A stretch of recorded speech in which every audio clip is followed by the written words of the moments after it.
நாட்டினுடைய ஆரோக்கியத்தினுடைய அடித்தளமாக திகழக்கூடியவர்கள் தூய்மை பணியாளர்கள்.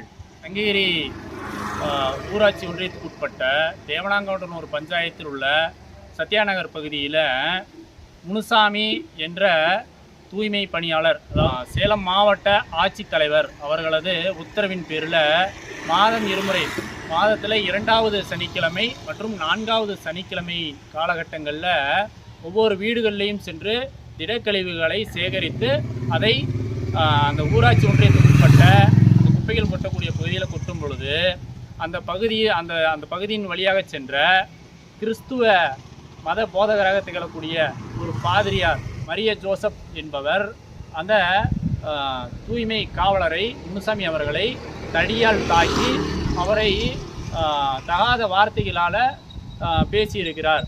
சங்ககிரி அரசு மருத்துவமனையில் அனுமதிக்கப்பட்டு சிகிச்சை கிடைத்து கொண்டிருக்கிறது.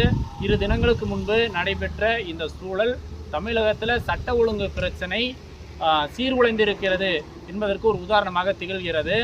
இந்த தூய்மை காவலரான முனுசாமி அவர்களை தாக்கிய கிறிஸ்துவ பாதிரியாரான மரியம் ஜோசப் மீது கடுமையான நடவடிக்கை எடுக்க வேண்டும் என தமிழக அரசை கேட்டுக்கொள்கிறோம். அது மட்டுமின்றி தூய்மை பணியாளரை தாக்கிய அந்த கிறிஸ்துவ மத போதகரை இந்து முன்னணி வன்மையாக கண்டிக்கிறது. சங்ககிரியில் தொடர்ந்து இது போன்ற குற்றச்சம்பவங்கள், குற்ற பின்னணியை கொண்ட சம்பவங்கள் உருவாகி கொண்டிருக்கிறது. அப்போ இது தடுக்க வேண்டும். அதற்கு ஒரு முன்னுதாரணமாக இந்த மரியம் ஜோசப் அவர்கள் மீது கடுமையான சட்ட நடவடிக்கைகளை தமிழக அரசாங்கம் எடுக்க வேண்டும் என்று இந்து முன்னணி சார்பில் கேட்டுக்கொள்கிறோம்.